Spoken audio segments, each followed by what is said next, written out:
Okay, I think we're all ready to get started. I'm Rhino Feeder here with Quacksilver. Hello, hello. I'm excited. This is a winner's quarters, I want to say, of the current patch all skills bracket between Jamie and Aertosaber. Yeah, so I'm gonna go ahead and give the runners the countdown here. I'm not gonna count it out loud because there's so much delay that it would just be very anticlimactic. Yeah, we'll get a good feel for that. You can see the Godseeker file on both their screens, proving that we are, in fact, on current patch. It's a considerably smaller bracket, current patch. I think we've got something on the order of 55 1-2-2-1 runners and just 10 current patch hopefuls. So we are already in double elimination for current patch as opposed to Swiss bracket. This is winner's side. I believe the winner of this goes on to fight Oko, I think. Yeah, I'm not sure. I'm not familiar with how the current patch bracket looks currently, but I think that's right. So I have given the runners the countdown for what it's worth. Still just waiting. Because again, there is a bit of delay, but they should be underway any moment now. Any second. There And we with go. that, they're off. There we go. Or at least Jamie is off. Yes. Yes. Yeah, so while they're loading in here, Quack, it's probably a good time to tell most of our viewers probably more familiar with 1221 as a patch because that's the more popular speedrunning patch. So what are some of the big differences to pay attention to in current patch? Yeah, so the biggest thing about current patch is the critical speed tech that 1221 exploits for basically throughout the run, which is lever skipping by hitting them on the unintended side of walls, has been patched out, so which affects our run in a number of ways. Most importantly, it means that you will not see these runners getting dash slash early, because as opposed to 1221, where it's basically a movement ability with the amount of stuff it lets you do, dash slash is next to useless for us, so we're going to get it much, much later in the run. Right, and that's such a big thing because in 1221 dash slash is such a critical part of our movement and the routing and everything. So it's interesting to see what we do differently here. Yeah, and it also, another consequence of that is we have to stretch Geo a little bit further because as opposed to dash slash doubling as a skill and a means of accessing the Shade Soul ability, current patch, you have to spend another 800 Geo to get the Elegant Key in order to get to Shade Soul the intended way. So the current established current patch route has a very hilarious detour to Massive Moss Charger in the mid-late game to cover some of that Geo that we need. Right. Yeah. So it looks like we're getting a sync up between the runners here. Shout outs to our speed gaming staff for being so on the ball with this. Yeah, absolutely. This is like my fourth or fifth match I've commentated, and they've just been tremendously wonderful to work with. It's been a very smoothly running tournament, to say the least. Yeah. Another unfortunate byproduct of the current patch thing is we don't have a load normalizer on because the load normalizer assembly only works for 1221. So there may be a little bit of split between the runners, although it looks like they're mostly load synced. Doesn't look too bad. Yeah. Yeah, and important to note for viewers, despite the fact that they are using a load normalizer, the final race will still be determined by their loadless time, just to account for any small minor differences between load times still. But both runners pretty synced up here going to the Aspid arena. This arena also a little bit different on current patch. Getting the double spike kill here on these Aspids is much more consistent, especially from the bottom platform there you see. Whereas anybody familiar with other runs probably won't see many people going for that bottom platform double spike kill, but very consistent on this patch. Yeah, it's one of the few things that current patch unequivocally has over 1221. Yeah. I mean, overall, I really think it, like, because I have done current patch runs, just not of this category, and it undeniably runs a lot smoother and feels better. That is one thing I'll give current patch. Yeah, that is, the optimization is worth its weight in gold. Absolutely. Oh, Jamie having some trouble jumping up there, letting Aerto take a little bit of a lead. And neither runner opting for statue pogo there. While we're in crossroads, while we don't have dash, it's just these very, very small movement optimizations that you can see people opt into. But mostly, it's just a very consistent route. You hope that False Knight doesn't jump away from you, and that's about the Vengeful Spirit split. And I'm a bit nervous for Jamie right here, being at 1 HP. But you know, False Knight, anything could happen here with bad RNG, or if one of these husks decides to be a bully. But a runner of Jamie's caliber, not too concerned about a death here. And before I just commentator cursed her. Nah, totally Okay, fine. Very well done. Especially on like PB grinds, I like to joke that False Knight always gets one, but on marathon, on races, you really don't want to give False Knight that luxury. Right. There's an inverse relationship between how good of a pace I'm on and how good of RNG I get at any given point in time. Yeah, fortunately for the all skills racers in general, there are a couple of big RNG breakpoints in this run. Yeah, and we're about to come up to a fairly, well, I shouldn't say huge, but the first real RNG moments in this run, which is the Balder Spits, exiting Ancestral Mount here, where the Balder has a 50-50 chance of either shooting a mini Balder or a fireball, or an infection bubble, if you will, at the Knight. And there can be, despite the fact that it's 50-50, we've seen some pretty bad luck for a couple runners, and there's not really anything we can do to manipulate that RNG either, so I'll be curious to see if any runner gets blessed here. Yeah, I believe the tournament record to date is 11 spits before getting a mini Balder, and the overall world record in air quotes there, is I think 19, which is some truly ludicrously low odds. God, yeah, if somebody wants to do the math on that real quick, jeez. Like, I feel like at that point, like, if you get, like, 8 or more spits, I feel like you just keep the run going out of spite. Yeah, and Aerto getting a 1 spit, Jamie with a 2 spit, so not too much of a difference. I think that's about 1 second that you lose getting an extra spit, so not too big of an advantage for either side here. But we're not quite out of the woods yet. As opposed to 1-2-2-1, where there is a consistent quick kill on the second Balder, on current patch, that was patched out, so you have to engage with the second Balder in much the same way. So not only do you need to roll the dice of getting good spits as well, but you also need 9 soul in this Gruzzer room, and if the Gruzzers spawn in an inconvenient way, you can lose time for no reason just to collect back up. It looks like both runners getting pretty favorable patterns, though. Yeah, and one big thing I noticed that both of them did was normally we see people go up and to the right in that room to start climbing immediately, and both runners went up to the left to get 2 extra hits on the tick-tick there, which, from what you just said, makes a lot of sense because they need 9 hits throughout the whole room, so.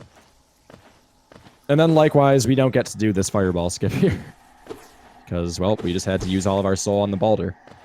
Yeah, sometimes you get excessively lucky, and as the big Balder is dying, he spits another little one, so you can gather soul for it, but that is few and far between. Right. I wonder how much time that would actually save, because getting the fireball skip saves roughly 3 seconds, so I almost wonder like if collecting the soul and then going for it would even be worth it. Yeah, you basically need to be incredibly heads up and like kill the last Balder as it's coming out in order for it to be worth it, but sometimes the stars align. Yeah, and we are coming up to the first planned fireball skip here. We'll see if both runners get Jamie.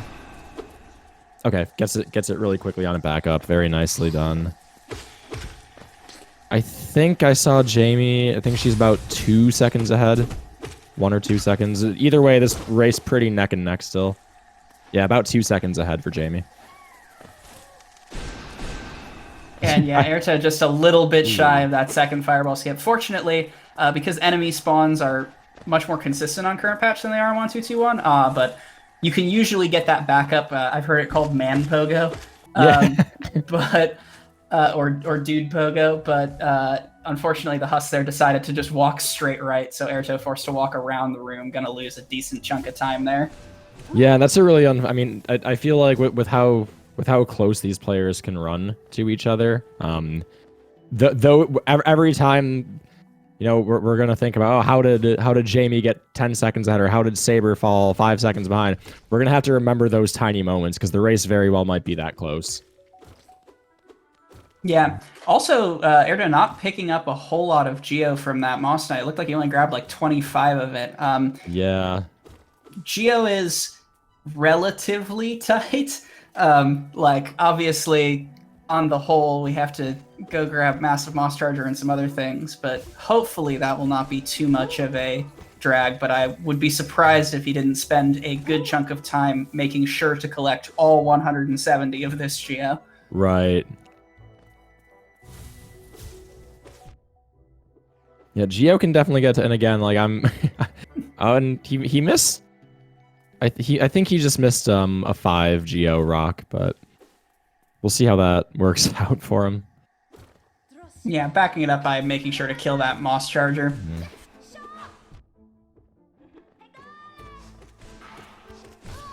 So both runners here at the first boss fight of the run, which Hornet won. I don't expect, both Jamie and Aerto very experienced runners. I don't expect any deaths here, but this is definitely a place that Aerto can make up some time with a really good fight.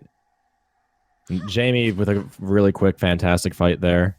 It looks like she got very clean doubles. Yeah, not really giving Aerto much to work with in terms of coming back, but a good fight from Aerto as well.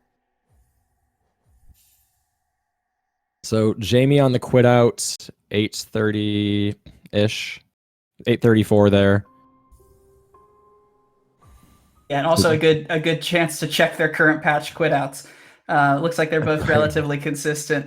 On current patch, there is unfortunately some variance in how long the timer keeps going after the last input for current patch. It should not matter much over the course of this run, but there are some runs like 4 mask shards, the shorter ones, where the difference can really hurt.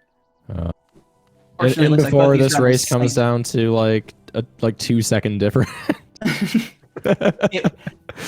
If that's the case, I pledge to blame it on Balder RNG instead of anything else. It's always Balder RNG, except for when it's Umu RNG. Yeah. Yeah, so runners having to use a sequence of dashes and stalls to not hard fall during this drop, because again, we don't have inventory dropping here. But yeah, big difference. Inventory dropping still technically exists, but it can only be done as you walk off a ledge, and it is physics frame perfect. So a lot of the typical movement in like 1-2-2-1 Mantis Claw, you see like dashing and inventory dropping in midair, and that simply cannot happen here. So there are a number of like dash strats to work around that. Yeah, one thing to note, I don't believe, Quack, that we've talked about the runners' PBs at all. So Jamie has at least on the boards, has a 59:05, 59 minutes 5 seconds. And Saber, I believe, literally 5 minutes before this race started, just posted like a new 30-second PB. Yeah. So of 1 hour and 40 seconds. So yeah, that not too terribly far off. And it looks like both runners are going around. We saw Jamie attempt V-Sync based E-Pogo there, and unfortunately get hit but not quite make it up. And Aerto, it looks like drop past E-Pogo. I'm a little disappointed because I know Aerto's a big proponent of the Panta E-Pogo, the one that doesn't use V-Sync and just does slick movement around instead.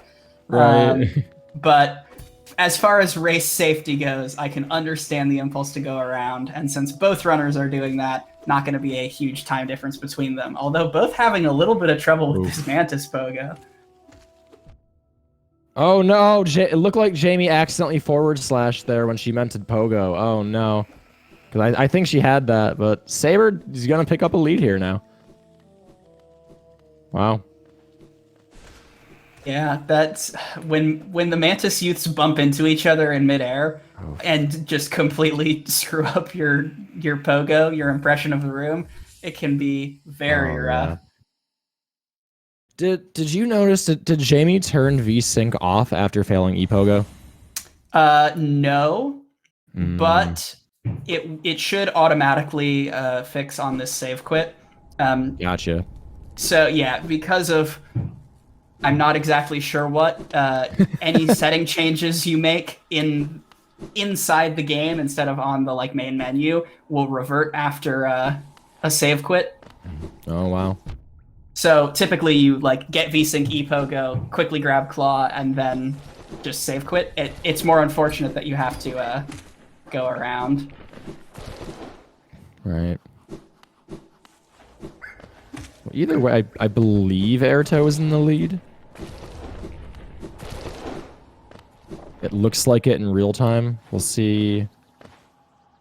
Yeah, I'm pretty sure Aerto's got a small lead. It might not be as big as it looks. Let's see. Aerto left the room. Jamie's in at 11:51. Oh, so Jamie's actually still yeah, wow. Yeah, just barely ahead. I think both of them going around is the real thing here. Yeah. Also, chat with the fix that it is an even more specific case of spaghetti. The vsync changes only revert if you exit the menu with pause button. Oh. I'm sure there's an internal logic to that. That is so interesting. I think on the new 1.5 beta patch that's fixed, but I'm not positive. I think I saw some people in the Discord talking about that. Yep. So you see the Gruzmother quick kill on both sides, quick damage rotation of nails and fireballs, and Aerto getting a pretty good cleanup. Only one real nice. Gruzzer escaping. Let's see what kind of cleanup Jamie has here. Ooh, 2 escaping up. Okay, real good cleanup there. Yeah, very smart backup. Get in the sulfur fireball quickly, so you're not chasing a Gruzzer around the room. Right. All right, so Aerto leaving the HUD at 13:02. Yeah, as opposed to the 1-2-2-1, we do need to rescue Sly because we need Elegant Key for later. So you're gonna see a shade skip exactly like the any % setup, where we damage on the way to Sly and then finish ourselves off on the way back. Right. And despite Aerto looking ahead in real time, I believe when I checked them when they left Salubra's hut, and Jamie had a 7-second lead. So, despite Aerto being ahead real time, she still has the lead, at least for now. Again, 7 seconds this early into a run is very, especially in a tournament setting. Anything can still happen. That's not at all a death sentence for either runner. Especially when we are coming up on everyone's favorite location in the entire game, Soul Sanctum, in just a minute here. 7 seconds is nothing in the face of Hell Room. No, yeah, so why don't you tell everybody what's so painful about Soul Sanctum here in this category? So yes, if you're familiar with the 1-2-2-1 race, you know that this is typically the point when runners will grab dash slash, go ahead and lever skip into Shade Soul, and then breeze through Sanctum, aided by skipping all of the major pain points and finishing the boss at the end off with Shade Soul. And on this patch, we get none of that. We get absolutely none of that. We are still going to kill Gorgeous Husk for Geo, but rather than backing out to Kingdom's Edge, we're just going to muscle right on up to Soul Sanctum and do the entire thing unaided by lever skips and with Vengeful Spirit. So it is a much, much higher density of RNG, because if Soul Twisters decide to teleport directly into you, there is very little you can do about it. Oh, that sounds so brutal. So one thing I am trying to keep an eye on as well is we had commented earlier that Aerto's Geo looked fairly low and he was skipping a lot in Green Path. And I'm curious to see how much that hurts or doesn't hurt him at all as the race goes on. 652 coming out of Gorgeous Husk. Jamie at a number that looks substantially higher. He has 675, so about roughly in the neighborhood of 20 Geo difference. So I don't know how tight Geo is this early on, but I'm curious to see if that plays any sort of role here. Aerto looks good for Geo right now. The biggest thing that it could end up coming back to is towards the end of the run, when we finally get dash slash, it can amount to some additional hopper farm then. Optimally, you want to go from Upper Kingdom's Edge to Lower Kingdom's Edge in this route. So the hopper farm can be a little bit less comfy than it is on the 1-2-2-1, where you're just farming rows along the bottom. But it's also perfectly fine. It doesn't save that much time to go top to bottom and then quit back to Hornet Bench. You could see Aerto take lower route in Kingdom's Edge to get comfy farm if he needs to. But both runners looking pretty good on Geo right now in general. None of the upcoming breakpoints should be too bad. Yeah, we just saw both runners go through a little mini boss there, having to take out the Great Husk Sentry, because we can't lever skip into this room here, which is normally dark in 1-2-2-1. We actually have to do it the dev intended way. How terrible. But at the very least, we get the lights on. Yeah, exactly. Yeah. And without further ado, it's Sanctum time. It's Sanctum time. Yeah. Yeah, this is a place where. So, would you say it's totally? I don't want to say expected because both runners very skilled, but is this a place where deaths can commonly occur in this category? Yes, absolutely. Okay. Especially for being as early into the run as it is. Like, I think Hornet Sentinel is also a very common way to kill you, but it's very late in the run, and you have a bench right there, so you're much less likely to reset. I think I reset to Sanctum more than anything else in this run. We already see Jamie with one of the Soul Twisters bouncing right into their way when they're dashing. This and you can about earlier. You can see some of the safety strats at play here. You can optimally try to avoid riding elevators as much as possible, but also riding elevators gives you some sort of scaffolded time to heal if you need it, which can be very useful if you're getting bullied by Soul Twisters. Yeah, Jamie got bullied, taking 3 damage there, or taking some damage in that last room.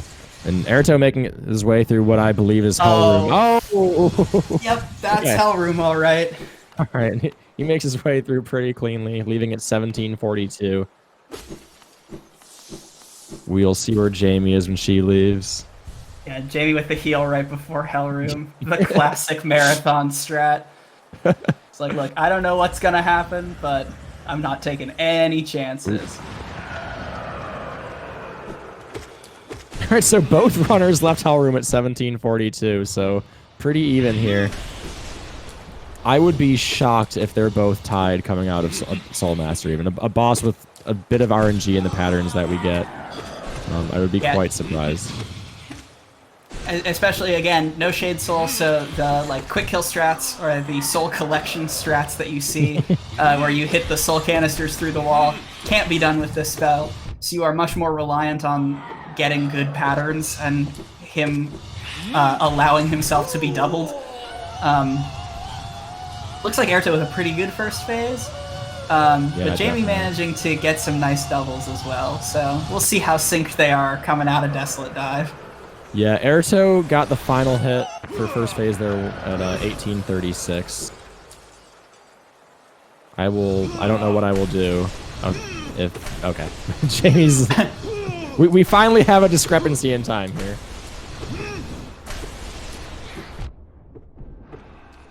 Alright. Oh, Aerto taking a couple hits. Gotta be careful. There. Very nice. Yeah, and not ending the fight with any soul. As with all spell pickups in this game, Desolate Dive brings you back to full soul. So if you're low on health, you sometimes end the fight with a little bit of soul so you can heal while Desolate Dive is falling, because you will get a soul refill anyway on the boss. Really nice up slash from... I really like the up slash strat Jamie went for there. That's a really interesting strat. I like seeing that. Yeah, it's pretty comfy. And one of the reasons you see Aerto healing here is because there is one more lever skip that 1-2-2-1 performs that we can't perform to avoid dealing with the follies at the bottom of this room here. And especially on higher FPS, when the follies like to zoom around, they can just randomly do 2-3 damage to you for no good reason if you're not careful. Geez. So it looks like both runners collecting the Geo chest up above in this room. So what are the big things right now that the runners are gathering Geo for? What are the big purchases coming up? So the next big thing, we're going to head to King's Station, grab that, and then after that it's Elegant Key coming out of the Crystal Peaks section of the game. And that won't quite zero out your geo. That's only 1100 between those two things. But we want to have some geo left in the bank for... You've got all of the basin tolls to pay for, as well as dash, slash, and distant village stag later in the route.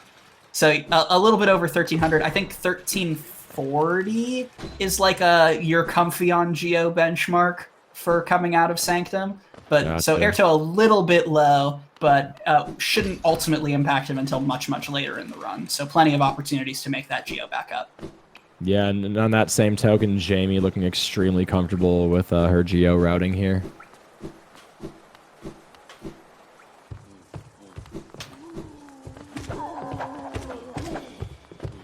And Aerto also not opting to farm any of these husks here. It's obviously much more critical on 1221 when you're coming out of Sanctum with like less than 300 geo and need to just afford the stag. Right. Yeah. But in the interest of speed, and also both runners remembering to take the Spire bench, good. Much like 1221, we save quit back here after a long time. This bench needs to stay for a while, and so late deaths in Crystal Peaks can be super costly. Oh yeah, because then you have to go all the way back through city, back to take the stag, back to Dirtmouth, or did they get the Forgotten Crossroads stag? I think I saw. Right? Is that right, or am I crazy? I might be crazy. Yes, you at least have Forgotten Crossroads stag. We can thankfully afford that, but gotcha. But yeah, it's still no fun to have to like walk back to, for instance, D-Dark from Spire. Right. Yeah. Assuming that this section is similar to 1221, I always say that's probably one of, if not the worst place to take a death in this entire category. Yeah, that or the first Hornet fight. Both cases, you just have such a long way to travel. I didn't even think about Hornet one. Yeah, that is a brutal time loss. Because at least in Crystal Heart, if you've opened the lever after Crystal Heart to go to D-Dark, then at least when you come back, you can skip a lot of C peaks. Yeah, so nice. Chat confirming we got just about an 8-second difference holding steady between these runners coming out of King's Station stag. So still plenty of things that can close that gap or separate it further. Yeah, I almost wonder if they should have used a longer load normalizer, because I know some runners have had issues where if their PC can't handle loads as fast as the normalizer, then it still just puts them behind. But again, we use loadless time for this, so the final result will still be counted from the loadless timer. Yeah, and they are neck and neck, basically RTA, so I have no worries about the photo finish quality of this race, especially if this pace keeps up for both of them, which it's not showing signs of stopping. Yeah, and to point it out, I don't believe we've really seen any big major mistakes from either runner yet. And whenever I think about who is going to win in a race setting like this, I'm always looking for where's the big mistakes, who's going to make the first big mistake that lets the other runner get a massive lead. And obviously we've had some minor time losses from both runners, but nothing that seemed catastrophic or insane here. Yeah, no unintentional deaths, no giant diversions. Remembering the route, which can be a major glitch at times. Yeah. Well, Saber not hitting that inventory drop, you hate to see it. Yeah, this tall room from Crystal Peaks is one of the moments where current patch inventory drops hurt you the most, because these falls are just so long otherwise. Jamie showing off the back up there. You can dive if you miss the inventory drop, but it's a facsimile of the real thing. And also it eats up your soul, so you can't use the cute little fireball skip on the laser gauntlet there. Yeah. Both runners doing the damage cycle here. Like to see that. I know a lot of people, even at full health, will opt to do the damageless Crystal Heart cycle here, just because, you know, in a category like any percent, we save and quit out here, so we don't really care what our health is. But here, our runners have to go through a bit more of Crystal Peaks, through a dark room even, which can be tricky to get D-Dark here. Probably the most used spell in boss fights in this category. Yeah, no question. And this first dark room, one of the annoying things about current patch is the Crystal Hunters. They upgraded their fire rate considerably. No. So it is much more likely that you get cheesed out by a Crystal Hunter, the one that like lurks at the front of the room there. If you're not, especially if you're going for, there's a safety strat where instead of dashing through the room, you crystal dash through the room, but you have to be very fast on those crystal dashes or else the Crystal Hunter will ruin your day. Looks like Jamie opting for that crystal dash, but still getting it fine. Yeah, I think I saw Aerto do one crystal dash, so perhaps a hybrid of speed and safety that he's worked on in practice in preparation for this. Very clean movement up here through the crystal mound. Oh, there's no early control here with the slidey dash slash. Yeah, you won't get to see any of that shenaniganry. You can still get early control by luring a Crystal Hunter up there and having him hit you out of the pickup animation, but the lure is both difficult and long. Like, optimally done with a perfect lure, it still saves you time, but it is very annoying to get, not marathon safe. Gotcha. Yeah, so one of those things that's just, in a marathon setting, as you said, probably not worth the risk of missing it and losing more time than it's worth. Yeah. It's still only on the theory level for in-runs in general. Definitely not something to be busting out for the first time in a very tight race. Yeah, definitely. All right. We'll see what time both runners go into the dream sequence at here. But Aerto doing some fun tech smashing, and Jamie about to do some herself.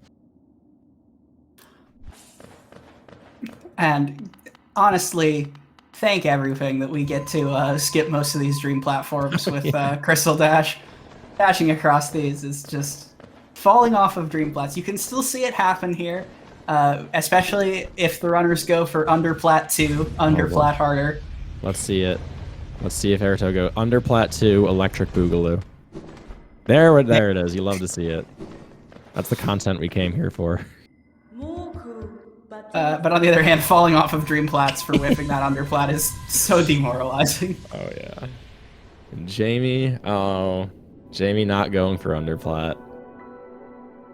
So I think that's about I think we add about 30 seconds to the runner's timer for not doing underplat. Really yeah, no, the rules very clearly state. Although Jamie did have a not just any underplat in C-Peaks, but a pretty swag underplat in C-Peaks, getting very, very close to the crystals. So I think it's a wash overall. Oh, Jamie almost quit. Oh, okay. It looked like Jamie was accidentally about to quit out there. That would have been Yes, bad. that sear skip is much harder to do on current patch because the game gives you control later. You basically have to like get the first dash up close to frame perfectly. Don't quote me on that though, but it is very tight. And so typically you'll see what happened on Jamie's screen where you get most of the way out of the Sears little enclave and then just wake up there instead. Yeah, I can count on one hand the number of times I've successfully done a current patch sear skipped. It's much, much more difficult. On the other hand, if you just get Dash Master, that becomes free. So... yeah, there you go. Right, so, Aerto walked back into King's Pass, I think at 28-23, did I see? Jamie might have... Assuming I'm not misremembering, because my memory is absolutely terrible. I'm just realizing doing this climb without wings seems kind of painful, but Aerto making a good, quick work out of it. Yeah, it is a little bit more scuffed when you don't have wings, but movement's not too bad. So yes, since we have to come back to Dirtmouth before getting Shade Soul anyway, this is also our Cyclone/Detour on top of Elegant Key. Given that Cyclone Slash is pretty out of the way, disconnected from all other skills, This was as good a time as any. Honestly, in both routes, the moment you get Cyclone Slash, it feels like, well, this was as good a time as any to get it. Yeah, I think it's important to note too that in both 1.2.2.1 and current patch, but more so in current patch, Cyclone Slash is also a fairly movement heavy nail art we pick up, as it allows us to drop a lot quicker and cancel hard fall animations on long drop. Yeah, it is the poor man's inventory drop. Yeah, it's a good way of wording it. Yeah, for those who don't know, if while falling you execute a Cyclone Slash, it greatly increases your fall speed and negates a hard fall. So very, very useful in current patch categories where inventory dropping isn't an option. Yeah, it also definitely does look cooler than inventory drop. That is a valid point. Oh, yeah. Oh no! Showing up. That, unfortunately, you can't hit that grub through the floor anymore. So that is purely a symbolic grub free, acknowledging the desire to save grubs while also acknowledging that it would simply be too much time lost to go all the way around. So that's almost more hurtful. It's like telling the grub, hey, I see you there. I'm just consciously choosing to leave you. So now, at long last, we're finally going to get Shade Soul. Aerto opening up the fight with some Vengeful Spirits.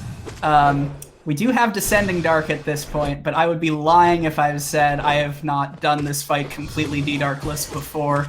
Yeah, I was gonna ask, I'm like, shouldn't they be using a little more D-Dark? Because that does way more damage than VS, but what do I know? I'm a dirty, filthy 1-2-2-1 runner. No, it is even... D-Dark does twice as much damage as a Vengeful Spirit double. It is unquestionably the preferred damage source, but it's just, I don't know. There's something about this fight. You always remember that you have D-Dark by Watcher Knights, because obviously Watcher Knights D-Dark is a bit of a meme, but something about this Soul Warrior just makes you forget the Descending Dark button. I don't know what it is. That's so funny.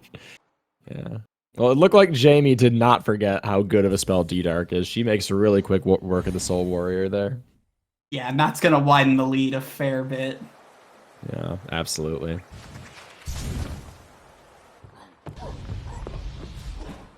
So now Aerto coming up on Watcher Knights here, which, as you just said, can be a bit of a meme in this category. I never like to use the term free for anything, but it's compared to other categories, this fight is much, much easier because of D-Dark. Yeah, it's much, as opposed to something like any percent where you're constantly at risk of dying. Here, the fight is much more about hoping that the Watcher Knights try to stay close together in the later parts. Because if the Watcher Knights... The worst part is if you lose out on quick kills and the Watcher Knights decide to spend all of their time on opposite ends of the arena, so you can't just mop them up with, like, one set of D-Darks. Right. And so a lot of this is about trying to keep them slashing you and keep them together so that you can dispatch two at once. And for instance, with Aerto there, you see they immediately split up, and that's much more painful. That's no good. Oh, nice. He still gets a really quick kill there. Very well done. Yeah, Jamie, let that be a not lesson. too The far behind. grounded hitbox of D-Dark is much wider than you may think it is. Oh, yeah. I didn't realize how wide that hitbox was until I started running all skills. I'm like, oh my god, it reaches halfway across the arena. Crazy. Another thing important to note, though, for D-Dark on current patches, the iframes we get from using D-Dark don't last as long as they do on older patches of the game. So it's still long enough to be completely fine for our needs, but for example, you can't just stand inside of an enemy's hitbox spamming D-Dark over and over. You have to... There's enough iframes to give you a quick second to get out of the hitbox, but not enough to keep just spamming D-Dark. So you'll see a lot of runners quickly step out of the hitbox, get a nail hit, and then cast it again. So there's a little bit more technically involved. And you'll see also both runners going, since we can't just freely inventory drop, we're going to knock the elevator switch on the way up, send it to the top position on the exit for Lurian, so that you can get a frame-perfect inventory drop. This is the inventory drop that you most want to hit in the entire game, because slow falling down Lurian's Spire is painful. Yeah, I'm excited to see if both of them get it because I remember probably close to a year ago at this point, Jamie was actually the person who taught me this inventory drop because I didn't know it existed, but it's fairly consistent. And as you said, it's probably the biggest, longest vertical drop in the entire run, so very important to hit. Yeah, Jamie 31 seconds ahead now, so increasing that lead. Oop. Aerto not getting, he's just gonna... Resigned to his fate. I feel like Cyclone Slash is probably a valid backup there, right? Yeah, Jamie there is gets enough first time. try. There is enough time on the fall, even if you miss the inventory drop, that you can charge and execute a cyclone drop in the time it takes. Yeah. Aerto was just so dejected by missing it. He resigned to his fate and accepted the super slow fall. Sometimes you just need a moment to breathe. Yeah, that's true. Like, look, this category doesn't do grub father. You don't get any free built-in breaks. Just take a nice slow fall and recalibrate. Oh, you do get the longer because you can't skip the Dreamer cutscenes, so you do get those. That is true. All right, so now this is probably. Do they go to Isma's here? Is it like yep. Okay, they do. So here's another place where Aerto could potentially make up a big chunk of this time deficit if he gets a really clean skip here and Jamie struggles a bit. Yep, First try for Aerto. First try, yeah. That spike tunnel is not easy, but both runners making it look like that. It is a little bit nicer on current patch than 1.2.2.1 because you have fewer like freeze frames from pogoing the spikes, so the movement just feels a little cleaner and more intuitive. And I think Jamie hit every single skip first try, so that's a really, really clean segment here. Yeah, Jamie was talking in practice earlier that this is the set of skips that she is most comfortable with out of everything in the run, so a good show of execution there, with Aerto not too far behind. So I think I don't know if anybody in chat would know, perhaps, but I'm curious if either runner is on PV pace right now as we approach what I believe is roughly the halfway point of this run. Or at least somewhere in the neighborhood of halfway. I actually don't know much myself. Like there hasn't been a huge amount. I think probably not, mostly on the back of neither runner getting e-pogo. If I were to take a guess. Because that and the Mantis Pogo, I feel like these runs have both been very, very good, but I don't know that they've been good to the tune of making up 30 seconds somewhere else in them. Gotcha. Wait, on current patch, if you charge a nail art, does it persist through a room load?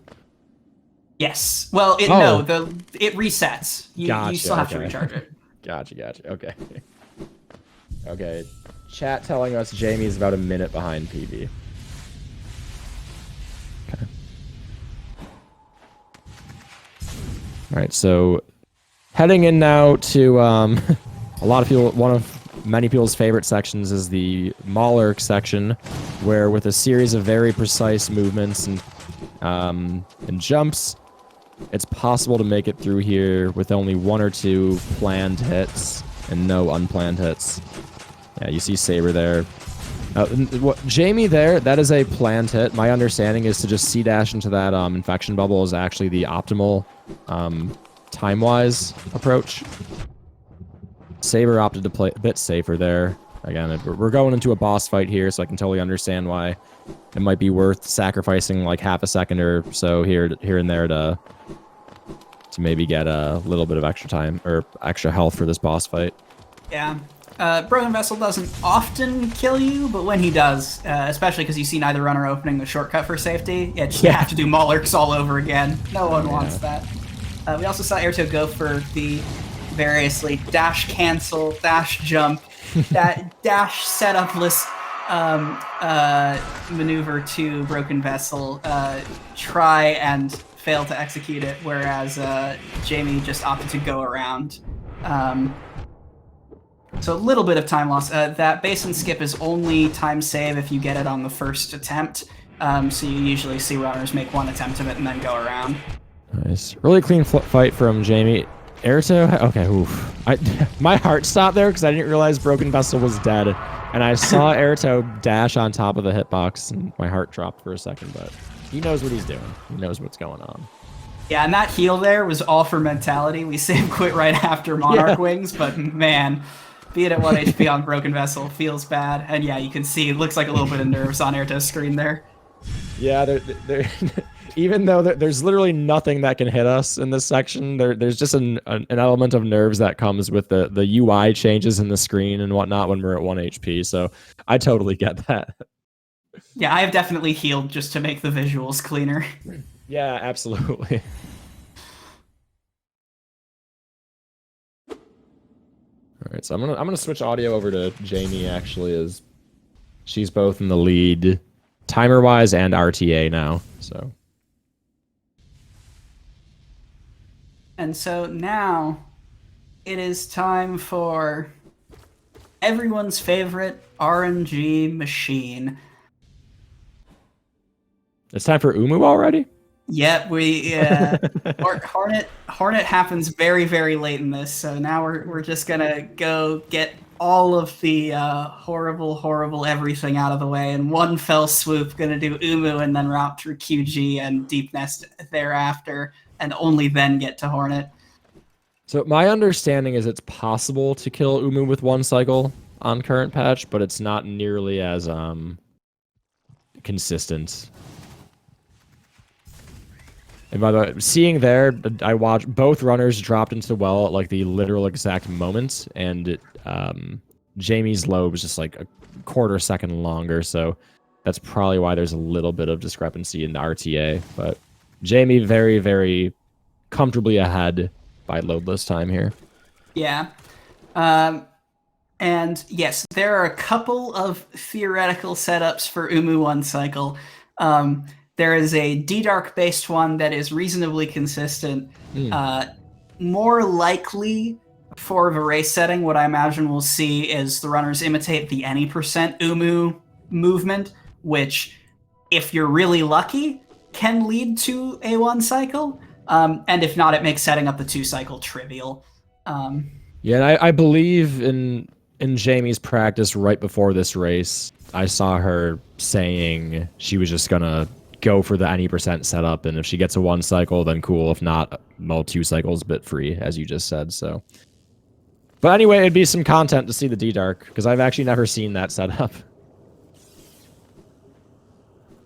Yeah, basically it relies on D-Dark plus 3 nail hits being slightly more damage than Shade Soul doubles. Nice.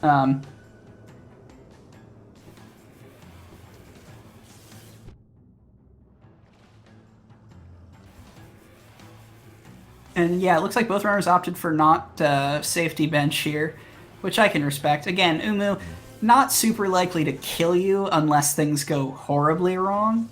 And it looks like Jamie is going for the cursed 1 cycle here. Ooh, Aerto did not get it. It looked like he went for it, though. Yeah, no, that was the setup for the D-Dark 1 cycle. It looks like he needed 1 more Shade Soul double, maybe 2 more Shade Soul doubles. I didn't see the off-screen one. But a little faster, and that was the setup.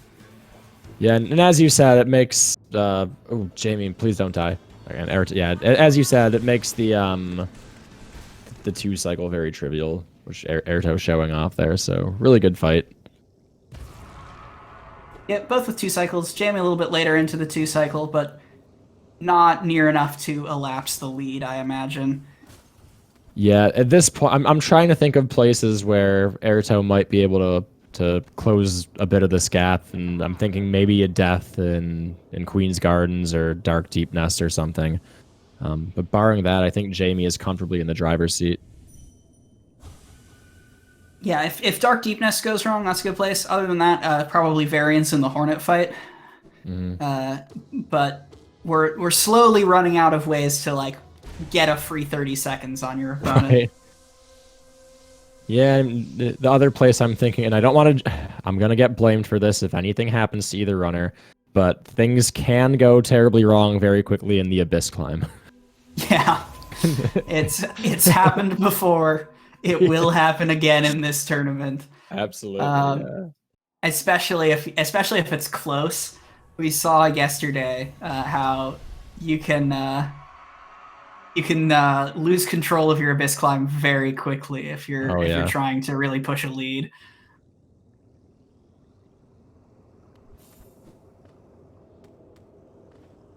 So yeah, about 40 seconds it looks like between the runners coming out of Monomon here. Um, I've definitely lost more than 40 seconds in Dark Deep Nest before. Oh yeah. Anything is possible, but Jamie looking comfortable for this third act of the race. Yeah, definitely. She seems very in control of her movement, everything going on. And yeah, like we just said, I feel like this is Jamie's race to lose right now, where it's gonna be it's gonna take a mistake from her for Aerto to come back. But we'll see. Maybe Yep. maybe Aerto has something up his sleeve. We never know. Yep, still very possible. And now for the best fight of the run, unequivocally. We're going to take a quick detour. Because of our geo not quite working out here, we're going to say hi to our friend, the Geo Shrub. The Geo. And this Geo. Oh, how quick? Oh, that fight is even quicker than I expected.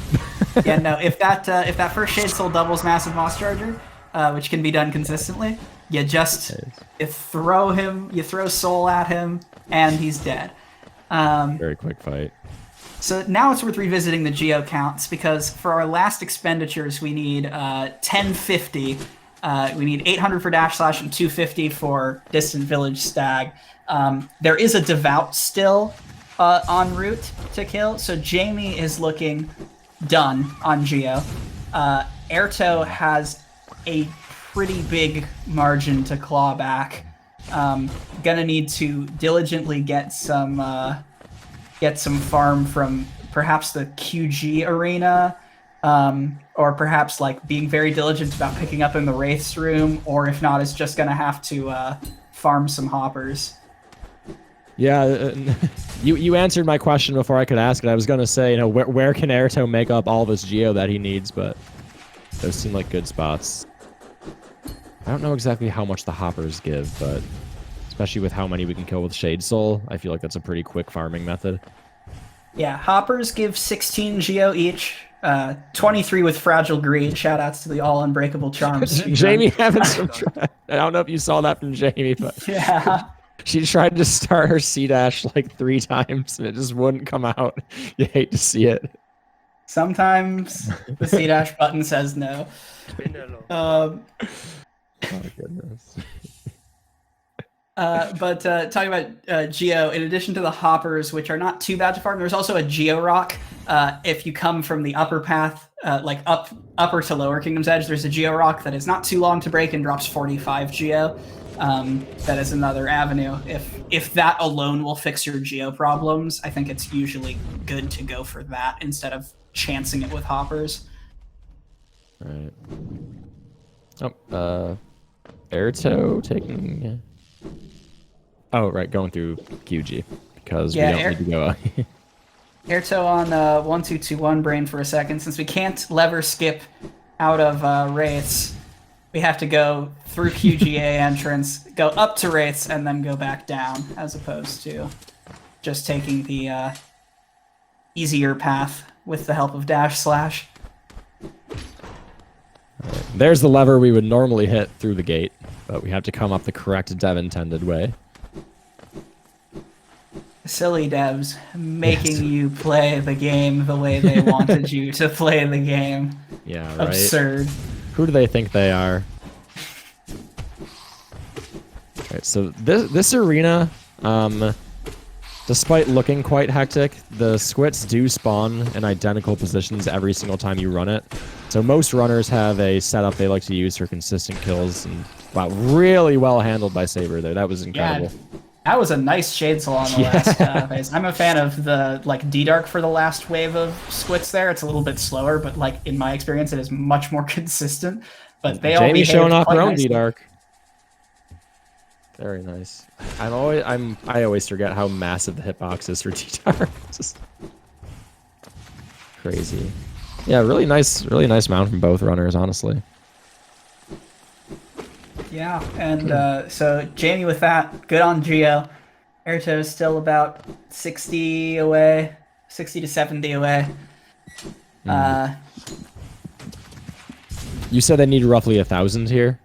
You need 1050 after Hera in order to be good. And that's it for the run. Yeah, 250 for the stag, and then 800 for dash slash makes sense. Ooh. And yeah, another unfortunate thing about Petra Arena on this patch is they have one more hit of health. So Shade Soul alone won't kill. You either need Shade Soul to double or you need to nail hit plus Shade Soul. I always forget that, and I was like, wait, why didn't the Petras die? Cool. It's usually not a time loss thing, but every once in a while, especially if the Petras have their MLG Pro dodges on point. Very nice movement from Jamie there. Well done. And Aerto coming up to one of my favorite rooms. Well, currently doing one of my favorite rooms in the whole run. There's just so much to do here. So much soul to collect, so much movement to do. He almost got hit there. Oof. I'm farming just a little bit of soul on those spiky boys. In keeping with the dev intended rhetoric, they fixed the spikes there so that they actually have hitboxes. So it's not totally free to farm soul off of them. Yeah, that's always something that surprises a lot of people that watch 1-2-2 run. Like, wait, why are those spikes going straight through you and doing nothing? Yeah, so here's a pretty crucial moment in the run here. We talked about Dark Deep Nest. Important to note, if you get hit by any spikes and have to hazard respawn in a dark room without lantern, no matter where you were, the game puts you right back to the start of the room. So there can be massive time loss here, but both runners getting through pretty cleanly, it looks like. Yeah, there's one more very unfortunate set of spikes that Aerto just passed there. Yeah, well done. If the spider on the wall doesn't ruin your day, though, you've earned a safe passage to Beast Den.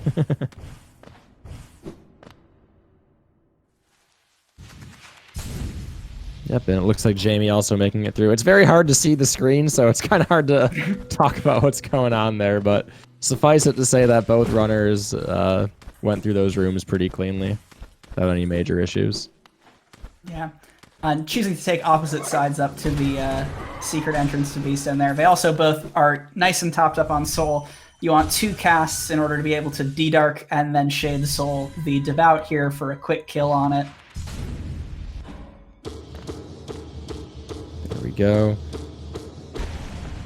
Yeah, also cool to note that in category, this isn't all skills exclusive, but any category of this game where we have enough movement, we can pretty much skip all of Beast Den just by going up that little hole through the ceiling in the first room there. Which is very convenient, because Beast Den in its full intended state can be a bit of a pain point. So 49-32 for Aerto coming out of Hera. And we'll see where Jamie is. 48-44, so a little less than a minute lead. And at this point, most of the, not quite all, of the RNG is behind us at this point, unless you get some really garbage parries from the 2 remaining bosses that can parry your spells. It's basically just execution testing for the last... for the last couple minutes of this run. Aerto does have a pretty substantial amount of Geo to make up. Needs 54 more, whereas Jamie is completely good. Yeah, that's definitely going to contribute even more to this time difference here. Yeah, the only real places I can see big time being, well, if there's a death to Hornet, then all bets are back on the table. Likewise, if trying to think, if sibling climb can definitely be troublesome for some runners with the nerves of a race setting. That's a big time loss. Abyss climb itself, I don't think I've ever seen anybody die in Abyss climb, but there's definitely a lot of movement that can go wrong there. Yeah, those hazard respawns in Abyss climb are no fun. No.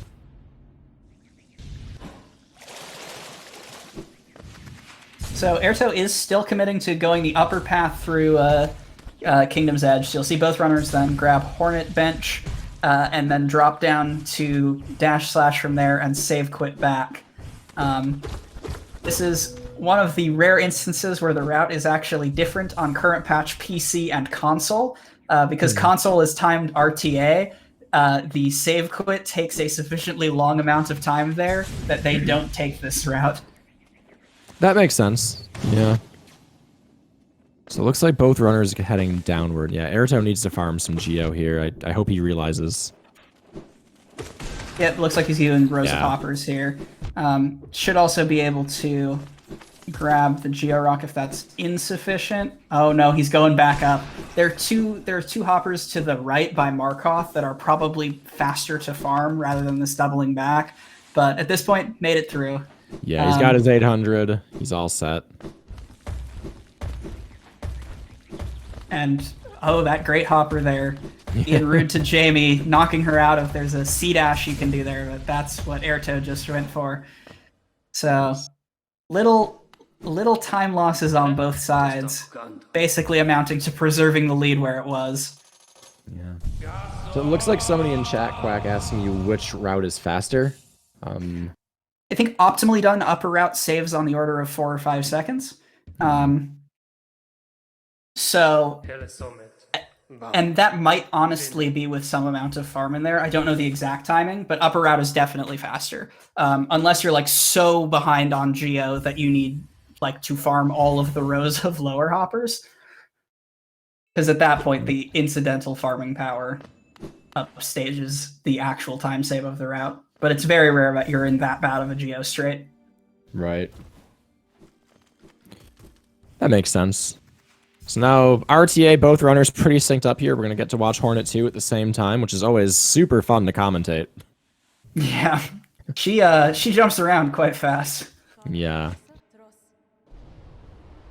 So one of Hornet's most annoying attacks is her parry attack, where if you hit her while she's in her parry state, not only does it do no damage, but also she counterattacks you fairly quickly with a somewhat long-range swing of her own needle. Even worse is if you shoot a spell at Hornet during that phase, it also cancels out damage from your spell, which is absolutely brutal in a speedrun where we're relying mostly on spells to do damage. Yeah, and this fight you'll see a decent mix of Hornet is light enough that it's relatively kind to go for Shade Soul doubles on her, especially when she's in the air, and also abusing D-Dark, especially when she does her long-range needle throw attack to just get above her and D-Dark her. Both runners at 1 HP. Oh, there's a death from Aerto. And Jamie gets through with 1 HP. Ooh. You know, I definitely like to have a never say die attitude, but that very well might be the nail in the coffin. Yeah, that's a tough one to come back from. Both of them on Fury for a while there, but Jamie able to finish her food there. Yeah, that was... I was definitely nervous watching both, but... that's really unfortunate for Aerto. Because, like, I swear that prior to that death, it wasn't me just trying to be, like, Mr. Fake caster hype. Like, there was genuinely a chance there that Aerto was not completely out of the race, you know, with a death or something from Jamie, but being the one to take a death, I think that's just backbreaking. Yeah, if that death had been on the other screen, this would be a very, very tight race, but as it is... Oh, yeah.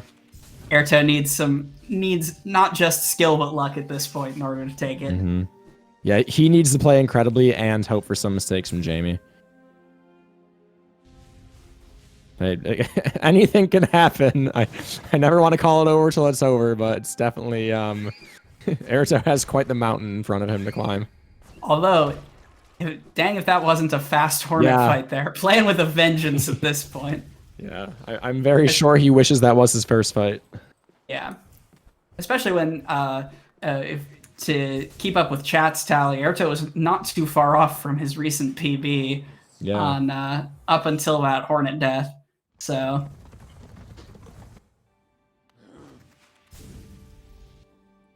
now runners heading to the Abyss, I believe. Yep, now we have all of the route divergences between patches are over and done with. Now it's just Abyss and the Hollow Knight. Mm. So we've got two relatively insidious climbs coming up in short order here. Yeah. First with siblings, and then Out of the Abyss altogether. Poor Jamie fell in the swag door. Now, one thing I am interested to notice, I do know prior to the race, Jamie told me that her sister would be helping watch the pace, and so she knew what kind of pace she was on. I'm curious to know now if Jamie sees, okay, I'm clearly in the lead. The only thing that can lose this match is if I have some really unfortunate deaths. Do you think Jamie plays a bit safer here now?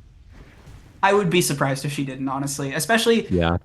the Hollow Knight is not the worst fight ever, but on current patch, he's much more aggressive to deal with than on 1221, especially the pillar attack, which does double damage on this patch.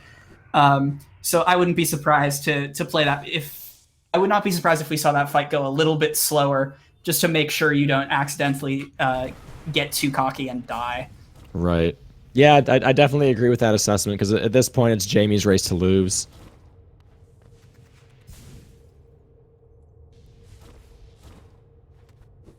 Yeah, and Jamie's surviving the sibling climb well. Aerto collecting some soul. Okay, so we want soul for D-Darks here, because, again, no inventory dropping. Makes sense. Aerto declining swag door in the first place. Respectable. At this point, got a race to finish. Right. Yeah, and again, as somebody pointed out, I think we just said Aerto was kind of close to PV pace. I don't know how far back that death puts him, but you know, tournament PVs are still pretty pog, so I can totally understand wanting to race for that, even if the race itself might be looking pretty grim. And Jamie, you saw earlier, abuse that save quit on Shade Cloak because it hard saves you, and because it gives you... Oh, Aerto on 2 health. Hold on. What? Yeah, 2 health, which during this client... Oh, no, there's a death. There it is. Yeah, those siblings do 2 damage. Ugh. And with no safety benches anywhere, have to come back from the King's Brand hard save. Yeah. Really unfortunate. Meanwhile, Jamie going to collect the final skill in all skills, the Abyss Shriek, which, despite being the most powerful spell in the game in terms of potential damage output, it's so incredibly far out of the way of anything that it doesn't really save us any time to get it earlier. It doesn't allow us to do any faster boss fights than we already know how to do with D-Dark and Shade Soul for how much time it takes to get out of to go out of the way and get it. Yeah, especially a category of this length overall. Like, right. When in 1XX, or at least in 112, when you don't have Fluke, you want Abyss Shriek as your source of damage as early as you can get it. But here, we can already one-cycle Umu, and that's really the big hurdle in most shorter categories, is how fast can you reasonably kill Umu. Yeah. Yeah, and Jamie taking this climb very carefully, very safe, not going for any of the spike walls or anything. I think this is just very much a case of she knows she's got a commanding lead. She doesn't want to do anything to completely throw the pace. Just playing safe and smart here. Yeah, not letting the shortfall there phase you. Much better than a hazard respawn in this pit. Yeah, as you said earlier, hazard respawns and the Abyss climb kind of have a mind of their own, and they're very, very unforgiving. So, all right, Aerto. Here's something I just thought of actually with Aerto. Going back to the sibling climb, how difficult is it to find your own shade among all the siblings? Yeah, it's you really like the music cue for that is much more helpful than any sort of visual. He spawns pretty consistently above that platform. Yeah, so it's not the worst thing to find him, but especially if you get chased by the siblings on the lower platforms, like if you fall early, it can be real annoying to find your shade. Yeah, I just thought about that, like, wait, we're gonna look pretty similar to all the other, like, black ghostly blobs following us around here. Are we gonna get any content out of Jamie here? Oh, we are. You love to see it. Night go spinny. one of many ways that you can perform some sort of action into that cutscene for a fun little animation from your knight. You can use any nail art, or you can use Cyclone or Dash Slash. You can also use Crystal Heart or Shade Soul for a truly cursed looking knight there. What happens with dash slash? I didn't know you could do dash slash into there. You just like charge forward. It's not as fun an animation as Spinny Knight or Cursed Knight. Yeah, I've only seen Cyclone and C dash. Chat informing me that you can Shape of Un into the transition as well. I have yet to see that, but incredible. And okay, so Aerto clawing back, made his way to Shade Cloak as Jamie is starting the THK fight. You Jamie, a lot of D-Dark. Yeah, in practice, Jamie was able to get 2 scream skips for a Comsob THK. Oh yeah, that's a super cool thing to note. Yeah, Jamie just got Comsob in this fight like 5 minutes before this race started. So, really cool.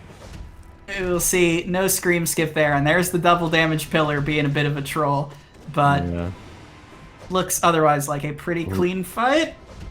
Be careful, Jamie. I'm not saying anything now for Comms Curse. Oh my, I thought THK was gonna fall forward onto her and kill her. Oh my god. Man, bosses staggering into you and dying, and killing you rather, is so awful. There it is. There it is, yeah.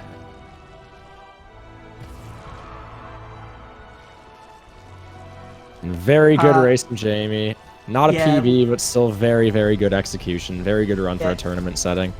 Inside of a minute of PB is an excellent race time to have, and it looks like this might pull out the sub-hour as well, which is no small feat for let's go. 59, 59, 69. Nice.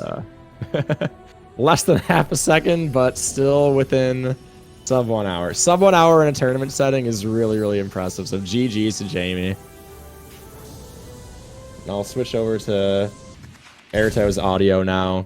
We'll watch the end of his run here. Yeah, and Aerto, in the meanwhile, while Jamie was finishing up the run there with a very solid Abyss climb as well. So just the THK fight left.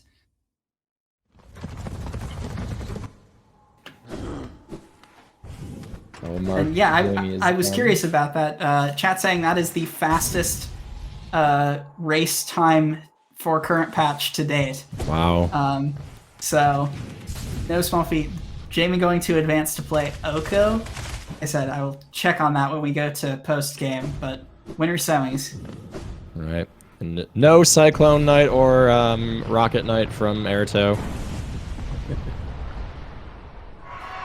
We got it. We're all business now. Yeah, it's all business. Hollow Knight to dispatch. Got a run to end. Got no time to go spinny. So let's see.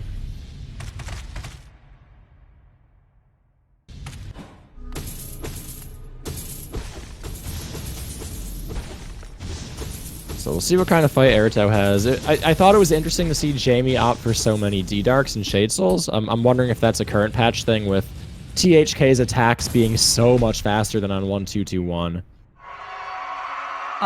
Yeah, that's probably an element of safety. I think optimally you're standing right underneath him and spamming Shriek up into his face like you do on any patch.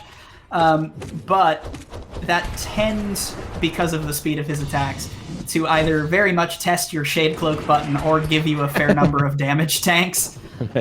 So for safety's sake, D-Dark iframes are they're pretty nice.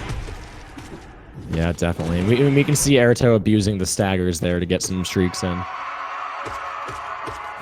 And I would expect to see, yeah, this is a good time in this fight to heal. For those who don't know, when THK is in the self-stab phase, no matter what we hit him with, it only registers as 1 damage. So it's a good time to heal, as we're not really doing any damage anyway. Especially when we think about how much damage Shriek normally does, it's very negligible. Getting the Scream Skip, that's some content here for the end of the race. A good note to end it on. So it looks like going to be just shy of 104 on the ending there from Aerto. All things told, not a bad race time at all. Very solid Aerto in performance. Aerto in chat saying Hornet 2Y. Sometimes it be like that. Yeah, and I'm gonna mark GG's Aerto is to both done runners. now. Yeah, GG's to both. Yeah, very good race, very entertaining, very enjoyable way to spend my Saturday afternoon here. It looks like I see both runners in commentary setup, so let's pull them both in here.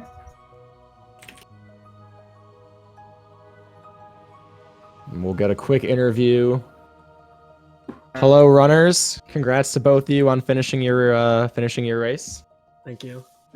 Thank you very much. That was an interesting moment. That was the second time ever I've done a clockwise Kingdom's Edge, Yeah. which is interesting, considering I kind of screwed up the dash slash bit. Yes, both runners. What are kind of your initial reactions right now? You know, fresh off of finishing that race, how are both of you feeling? Jamie, you can go first. All right, I'm feeling kind of all right. I lost about 30 seconds to my balance in the last 3 splits, which, as you may have seen from the Abyss climb, made sense, and from the THK fight. But other than that, I think that was actually relatively clean from a pretty annoying missing V-Sync Pogo at the beginning. Yeah, and Aerto, how about yourself? Obviously, probably not the race you would have wanted, but you know, still some really clean movements, some good sections. You know, how are you feeling after that? Yeah, I'm definitely a little pissed. Hornet 2 does what Hornet 2 does. I think I would have killed her if she didn't parry that last E-Dark. Actually, I'm pretty 100% sure that would have killed her. So it's really unfortunate. So my last 3 splits were really good. I golded all 3. Just two, nice. It just takes 2 deaths to make me run fast. Yeah, right. Yeah, that second Hornet 2 fight looked like you were like vengeance mode was activated. Yeah. Oh yeah, definitely.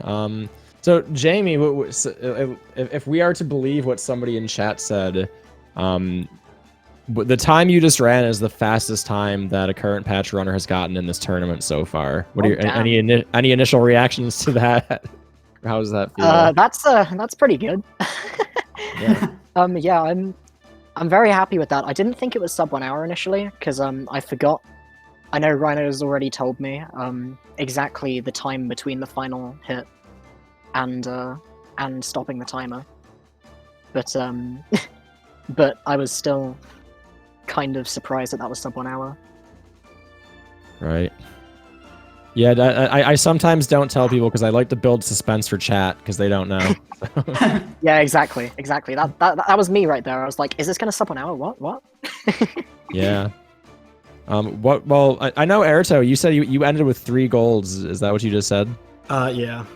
Yeah, so is there anything, you know, happy to take away from that you know, I know especially you probably weren't in a super great mentality knowing that you were behind, you know, to have the mental fortitude to push through and still gold 3 splits, how does that feel? It feels good. I'm looking forward to the rest of my races in the losers bracket. Insomnia is a little scary first match in the losers bracket, but I hope I get to see Jamie again sometime in the tournament.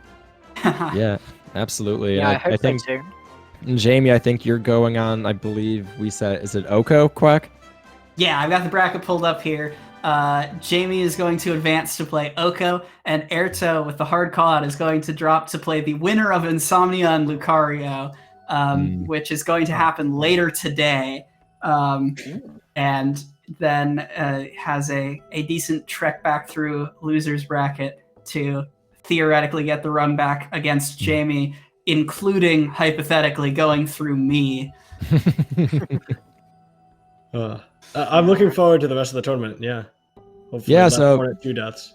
Good question for both runners, and I guess we'll start with Jamie. What are some parts of that run that you think like in between now and your next round you're gonna look at and say, okay, this is a section I really want to practice before my next race? All right, I'm gonna learn Zephy Pogo.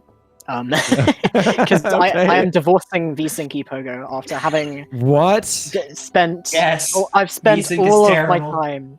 I have spent all of my time saying, "Oh, it's not that bad. It's not too bad." But today, I have barely got it in practice, even. So I want people to realize this is history here, as Jamie has spent a substantial amount of her time telling me that VSync ePogo is free and I should just do it. So, to declare here live on air that she yeah. won't be doing it anymore is We absolutely. got another monumental. one. We got another one, yeah. And And, further to that, Abyss Climb, definitely. But other than that, yeah, I'm Yeah. quite happy. And Aerto, how about yourself? Any sections that you really want to practice harder and focus on before your next race? Well, yeah, same. I'm gonna learn the Zephyr ePogo, but I hope that's easier than Pentapogo. At least they said it was. And I'm also Hornet 2. I'm probably gonna put a decent amount of time in to make sure that doesn't happen again. Yeah, that's a brutal fight, honestly. That happens to the best of us, honestly. One other thing we were wondering a bit, Quack and I, was for Jamie. I know you had mentioned prior to the race that you were gonna have somebody letting you know what kind of pace you were on, where you were in relation to your opponent for the race. Did that affect your strategy at all, especially towards the end where you knew you had quite a lead? I will say I basically didn't think about it right up until the very end, when I asked for my time around about Shade Cloak. I sort of asked, and then to that, I just went, okay, I can slightly relax a bit, and then because of that relaxing, I then completely screwed up the Abyss Climb. So, you know, 50, Don't relax too much next time, right? Yeah, I'll try not to. Yeah, I do want to point out on screen, Aerto did just murder Mila. We thank him for it. Yes. Winner in our hearts. Winner in our absolutely. That's one win from today. That's right. Unbelievable. I can't believe we have biased comms here. Yeah, well, that's about all the questions I had. Anything from you, Quack? No, I just wanted to congratulate both runners again. I appreciate the insane amount of time that people have been putting into current patch, especially as a side bracket that started kind of mimetically. To see all these times come down so much in the past, just couple weeks has been real insane, and I'm excited to see where the tournament goes. Yeah, definitely. On that same note, one thing I didn't know that you could do on speedrun.com is you can filter the leaderboards to look at the what the positions were and what times were there on a specific date. And if you look at what the top 10 even in a category looks like before the tournament was announced versus now, the improvements made in this category are absolutely astronomical. So it's really cool to see runners pushing things that hard.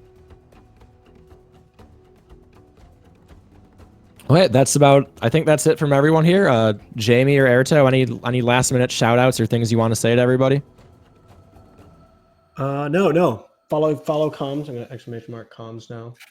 But follow comms. I guarantee they did a great job. And go follow Jamie You're too. too kind. You're too kind. And Absolutely, Jamie, anything yes. from you? Definitely gamers. Don't follow my second account. It's probably been linked. I'll put mine in. My actual account. Twitch. There we go. Thank you very much. Thank you very much, Esther, for the race as well. Good job, Esther. Yeah, well, I'll get one final congrats to both runners, and with that, we'll see you guys next time. And be sure to keep checking out some of the other racing. If you are a fan of Hollow Knight, this is a 6-race day. This was race 2 of 6. In just half an hour, there is another match between Monsteller and Homophony in 1221. I don't know what channel that's on off the top of my head. Speed Gaming 6. Speed Gaming 6. There is basically nonstop Hollow Knight all day today, as well as tomorrow. So if that's what you're in for, there's plenty of content coming your way. Yeah, I will tell you guys that Homophony is an absolute legend of this game, Mr. Rando, and Monsteller, obviously in his own right, an absolute god at Hollow Knight, the current world record holder in all skills. So if there's one race you watch this weekend, definitely don't miss that one. That's going to be a crazy good race. But yeah, I think that's about everything. Yeah. So GG's again to everyone. Thanks, Rhino, for jumping on the mic with me. Yeah, thanks for hopping in so last minute. Appreciate it. All right. Well, that's going to be it for us. Make sure you catch some of those other races and take care, everyone.